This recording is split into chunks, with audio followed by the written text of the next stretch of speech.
السلام عليكم ورحمة الله وبركاته. نحمده ونصلي ونسلم على رسوله الكريم أما بعد. فقد قال الله سبحانه وتعالى في القرآن المجيد والفرقان الحميد بعد أعوذ بالله من الشيطان الرجيم بسم الله الرحمن الرحيم إن الله وملائكته يصلون على النبي يا أيها الذين آمنوا صلوا عليه وسلموا تسليما اللهم صل على سيدنا محمد وعلى آل سيدنا محمد وبارك وسلم. وقال أيضا في مكان آخر اليوم أكملت لكم دينكم وأتممت عليكم نعمتي ورضيت لكم الإسلام دينا. وقال رسول الله صلى الله عليه وسلم جاءت ملائكة إلى النبي صلى الله عليه وسلم وهو نائم فقال فالدار الجنة والداعي محمد صلى الله عليه وسلم فمن أطاع محمدا صلى الله عليه وسلم فقد أطاع الله ومن عصى محمدا صلى الله عليه وسلم فقد عصى الله أو كما قال عليه الصلاة والسلام. ஏக வல்லவனாகிய அல்லாஹ்வை புகழ்ந்தவனாகவும் கண்மணி நாயகம் ரசூலுல்லாஹி ஸல்லல்லாஹு அலைஹி வஸல்லம் அவர்களின் மீதும் அவர்களை பின்பற்றிய உத்தம சத்திய சஹாபாக்கள் தாபிஈன்கள் தபஅ தாபிஈன்கள் நாதாக்கள் நல்லடியார்கள் குறிப்பாக நம் அனைவரின் மீதும் அல்லாஹ்வினுடைய அன்பும் அருளும் என்றென்றும் நிலவட்டுமாக. ஆமீன். அல்லாஹ்வுடைய நல்லடியார்களே, உலகத்திலே பல்வேறு விதமான மாறுபட்ட கருத்துக்களை கொண்ட மதங்கள் இருந்தாலும் அல்லாஹ் சொல்லுகிற ஒரே ஒரு மார்க்கத்தை தான் நான் பொருந்திக் கொண்டேன் என்று அல்லாஹ் சொல்கிறான்.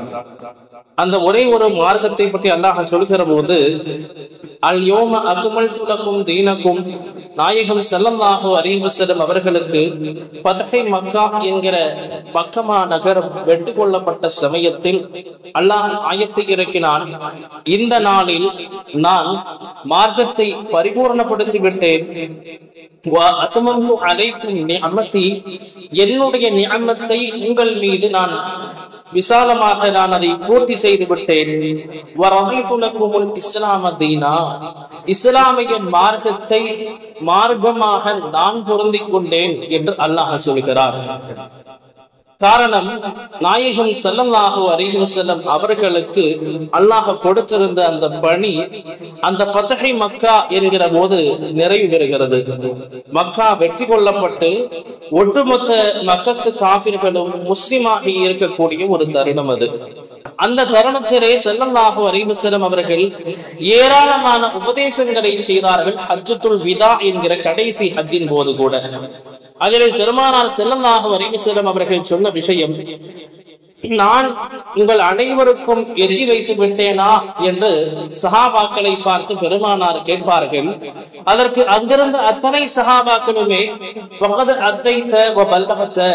நீங்கள் திட்டமாக உங்களுக்கு இருக்கக்கூடிய அந்த கடமையை உங்களுடைய பொறுப்பை எங்களுக்கு நீங்கள் சொல்லிவிட்டீர்கள், அதை முழுமைப்படுத்தி விட்டீர்கள் என்று சொல்கிற தருணத்தில் அல்லாஹ் இஸ்லாத்தை நான் அந்த இஸ்லாமிய மார்க்கத்தை மார்க்கமாகவும் அந்த இஸ்லாமிய மார்க்கத்தை பரிபூர்ணப்படுத்தி விட்டேன் என்று அல்லாஹ் ஆயத்தை இறக்குகிறான். ஆனால் என்னதான் இஸ்லாமிய மார்க்கத்தை நான் பரிபூர்ணப்படுத்தி விட்டேன் என்று அல்லாஹ் அன்றைய தினத்திலே சொல்லியிருந்தாலும் நம்முடைய வாழ்விலே நாம் எடுத்து பார்க்கிற போது ஒரு உண்மையான முஸ்லிம் எப்படி இருக்க வேண்டும், இஸ்லாம் என்றால் என்ன, ஈமான் என்றால் என்ன என்கிற ஒட்டுமொத்த விஷயத்தையும் ஒரு முஃமின் ஒரு முஸ்லிம் அறிந்திருப்பது கடமைதான். ஆனால் இன்று இருக்கக்கூடிய நாம் அதை என்ன என்பதை கூட அறியாத ஒரு சூழ்நிலையிலே நாம் இருந்து கொண்டிருக்கிறோம். ஸல்லல்லாஹு அலைஹி வஸல்லம் அவர்களை பற்றி ஒரு ஹதீஸ் பதிவு செய்யப்படும். ஒரு நாள் நாயகம் ஸல்லல்லாஹு அலைஹி வஸல்லம் அவர்கள் அமர்ந்திருப்பார்கள். அமர்ந்திருக்கிற அந்த சமயத்திலே இது தலா அலைனா ரஜுலுன், ஒரு மனிதர் வருவார். வெள்ளை நிற தோற்றமுடைய மனிதர், அவருடைய முகமெல்லாம் எங்கேயோ அவரை பார்த்தது கிடையாது, அவ்வளவு ஃப்ரெஷ்ஷாக இருக்குது அவருடைய முகம் என்று உமர் ரலியல்லாஹு அன்ஹு இந்த ஹதீஸை அறிவிப்பாங்க. அப்ப அந்த ஹதீஸிலே சொல்லுவாங்க, வந்த உடனே அந்த மனிதர் நாயகம் ஸல்லல்லாஹு அலைஹி வஸல்லம் அவர்களுடைய அருகாமையிலே அமர்வார்கள். அமர்ந்து விட்டு அந்த மனிதர் ஒவ்வொரு கேள்வியாக கேட்பார்கள். ஈமான் என்றால் என்ன அப்படின்னு கேட்பாங்க. அப்ப ஸல்லல்லாஹு அலைஹி வஸல்லம் சொல்லுவாங்க, ஈமான் என்றால் அன் துஅ்மின பில்லாஹி, அல்லாஹ்வை நீங்கள் நம்புவது, அவனுடைய இறை தூதரை நம்புவது, அதே போல அவன் இறக்கி வைத்த விஷயங்களை எல்லாம் நீங்கள் ஈமான் கொள்வது என்றெல்லாம் நாயகம் ஸல்லல்லாஹு அலைஹி வஸல்லம் ஈமானை பத்தி சொல்லுவாங்க. அதே போல அல்லாஹ் குர்ஆனிலே சொல்கிற போது அந்த முஃமின்கள் எப்படிப்பட்டவங்கன்னா, யுமினூன பில் கைபி, மறைவானவற்றை கொண்டு அவர்கள் ஈமான் கொள்கிறார்கள் என்று அல்லாஹ்வும் சொல்லி காட்டுவான். அப்ப சொல்லிவிட்டு அடுத்து அந்த மனிதர் கேட்பாரு, அக்பிர்னி அல் இஸ்லாம், இஸ்லாம் என்றால் என்ன அப்படின்னு கேட்பாரு ஸல்லல்லாஹு அலைஹி வஸல்லம். அப்ப ஸல்லல்லாஹு அலைஹி வஸல்லம் சொல்லுவாங்க, அல் இஸ்லாமு அன் தஷ்ஹத அன் லா இலாஹ இல்லல்லாஹ் வ அன்ன முஹம்மதர் ரசூலுல்லாஹ். இஸ்லாம் என்பது 5 கடமைகளால் கட்டமைக்கப்பட்டது. முதலாவது, நீ அல்லாஹ்வை ஈமான் கொள்ள வேண்டும், அல்லாஹ்வை தவிர வேறு இறைவன் இல்லை என்று கலிமாவை சொல்ல வேண்டும். நிச்சயமாக நான் அல்லாஹ்வினுடைய தூதர் முஹம்மது ஸல்லல்லாஹு அலைஹி வஸல்லம் ஆகிய நான் அல்லாஹ்வினுடைய இறை தூதர் என்பதை நீ ஈமான் கொள்ள வேண்டும். அடுத்து இரண்டாவதாக சொன்னாங்க, இஸ்லாத்தினுடைய இரண்டாவது தூண் துகீமஸ் ஸலா, தொழுகையை நீ நிலைநாட்ட வேண்டும். வ துஉத்திய ஸகாத், ஸகாத்தை நீ கொடுக்க வேண்டும். வ தஸூம ரமலான, நான்காவதாக சொன்னாங்க, ரமலானுடைய மாதத்திலே அதற்கு உண்டான சக்திகளை நீ பெற்றிருந்தால் ரமலானிலே நீ நோன்பு நோற்பது உன் மீது கடமை. அதே மாதிரி ஐந்தாவதாக சொன்னாங்க, வத்தஹஜ்ஜல் பைத இனிஸ்ததஅத இலைஹி சபீலா, நீ ஹஜ் செய்ய வேண்டும், அதற்கு பாதையால் நீ சக்தி பெற்றிருந்தால் ஹஜ் செய்ய வேண்டும் என்று சொன்னாங்க.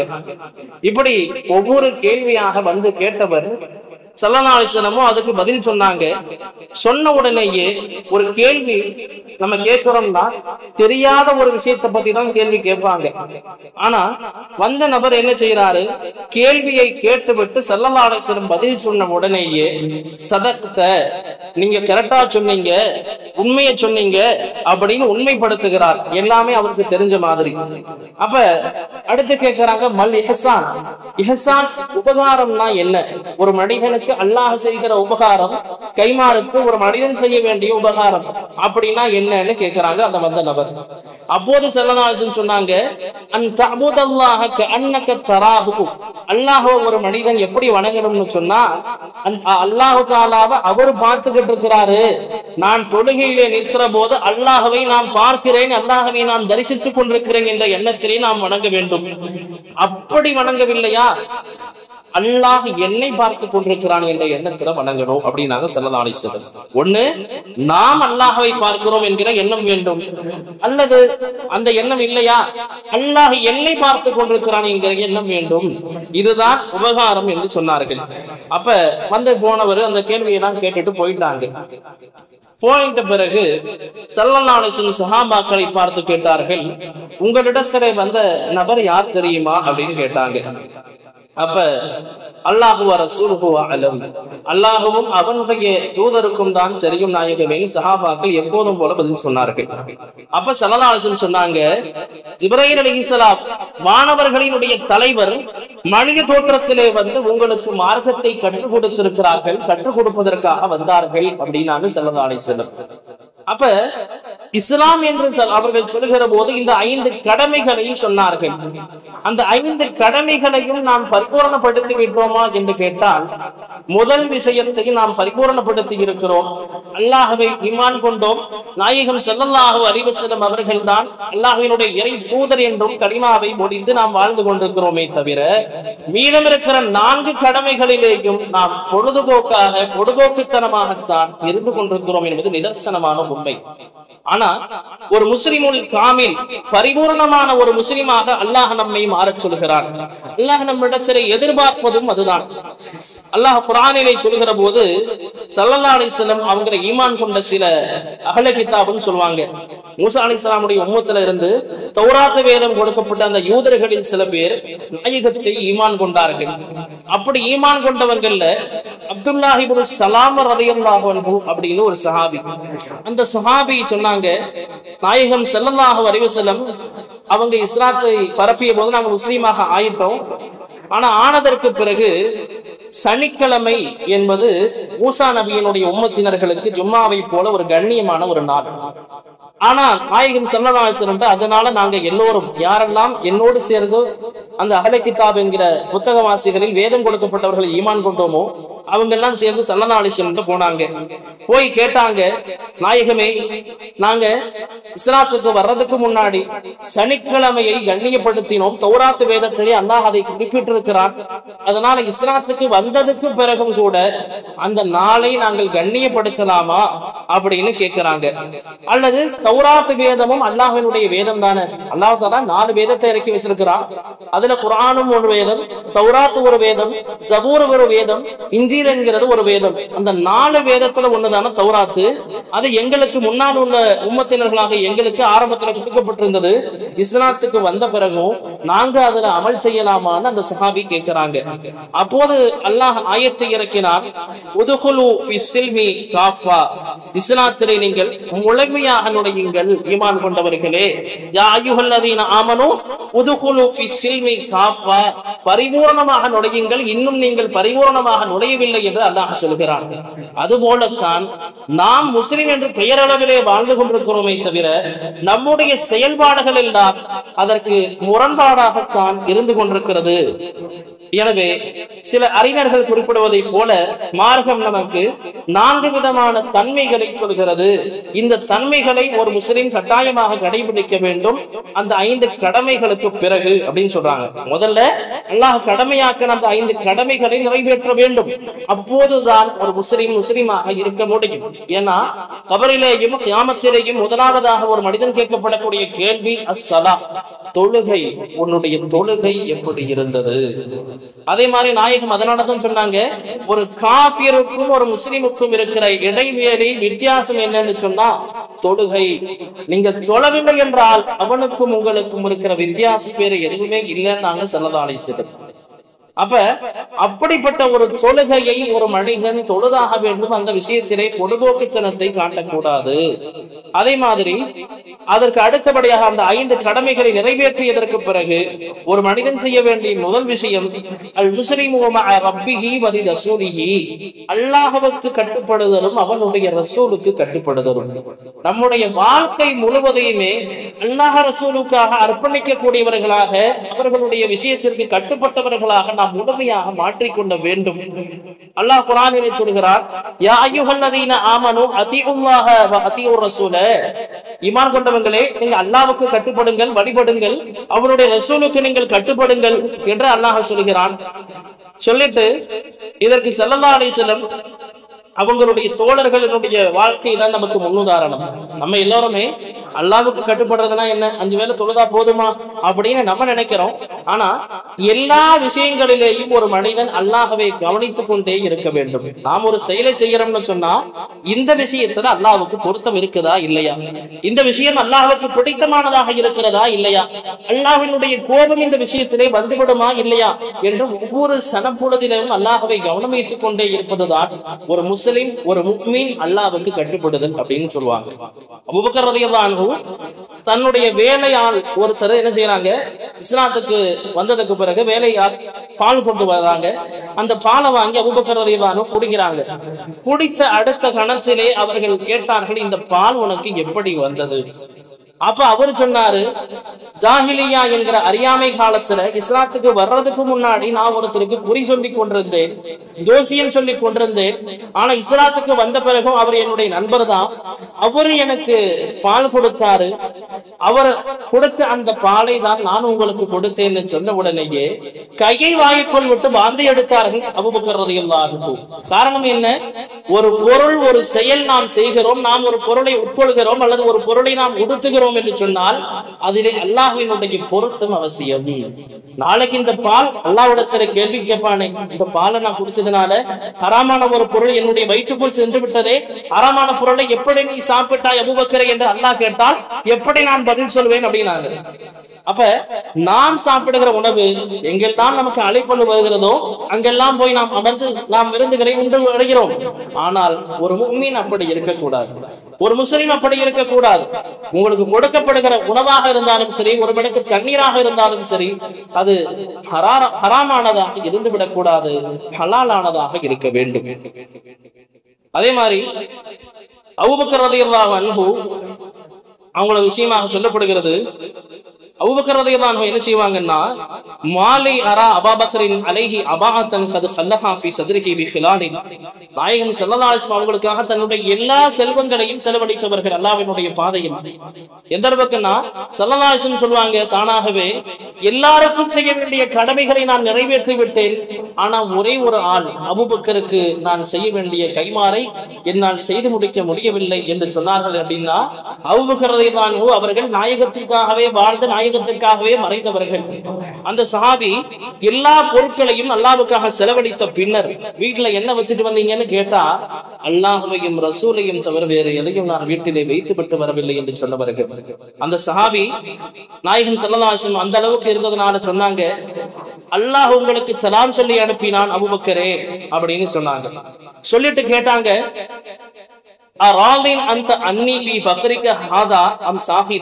அபூபக்கரே, அல்லாஹ் உங்கள்கிட்ட கேட்க சொல்றான், இந்த ஏழ்மையான நிலையிலும் என் மீது நீங்கள் பொருந்திக் கொள்கிறீர்களா அல்லது என் மேல கோபமா இருக்கீங்களான்னு அல்லாஹ் உங்கள்கிட்ட கேட்டான்னு சொன்னாங்க. அப்ப அபூபக்கர் ரலியல்லாஹு அன்ஹு சொன்னார்கள் அழுது கொண்டே, அஸ்கது அலா ரப்பி இன்னி அன் ரப்பி ராதின். யா ரசூலல்லாஹ், என்னுடைய ரப்பின் மீது போய் நான் கோபித்துக் கொள்வதா? நான் என்னுடைய ரப்பை எந்நேரமும் நான் பொருந்திக் கொண்டிருக்கிறேன், அவனை எனக்கு பிடித்திருக்கிறது என்று சொன்னார்கள் அபூபக்கர் ரலியல்லாஹு அன்ஹு. காரணம் என்னன்னா, எந்த ஒரு நிலைமை வந்தாலும் அந்த நிலைமை அல்லாஹ் பார்த்து கொண்டிருக்கிறான், அந்த நிலைமையை கொடுத்தவன் இறைவன் தான், அவனை நான் நேசிக்கிறேன் அப்படின்னு அந்த ஒரு எண்ணம் வேண்டும். இப்ப ஏழையாக ஆயிடுவோம், நம்ம காசு ஏழைகளுக்கு செலவு செய்தால் அப்படின்னு சொல்லி சைத்தான் பயமுறுத்தாட்டுவான். ஆனால் அந்த பயத்திற்கு எல்லாம் பயப்படாமல் என்னை பார்த்து கொண்டிருப்பவன் இறைவன், என்னை இப்போது வரையில் வாழ வைத்துக் கொண்டிருப்பவன் இறைவன், என்னுடைய மூச்சு காற்று வருவது என்று சொன்னால் அந்த மூச்சை விடுவதற்குண்டான சக்தியை கொடுத்தவன் இறைவன், இப்படி அவனுக்காக நான் செலவழித்திருக்கிறேன், அதை நான் பொருந்திக் கொள்கிறேன் என்று சொன்னார்கள். என்றால் நம்முடைய வாழ்க்கையிலேயும் நாம் செலவு செய்கிற ஒவ்வொரு விஷயத்திலேயும் அல்லாஹ்வுக்காக கொடுத்துட்டோமா, அது எவ்வளவு பணமாக இருந்தாலும் சரி, நான் கொடுத்து விட்டேனே, நான் இந்த ஏழையாகி விட்டேனே என்கிற எண்ணம் நம்முடைய உள்ளத்திலே வந்துவிடக் கூடாது. ஒரு உண்மையான முஸ்லிம் அப்படித்தான் இருக்க வேண்டும் என்று சொல்கிறார்கள்.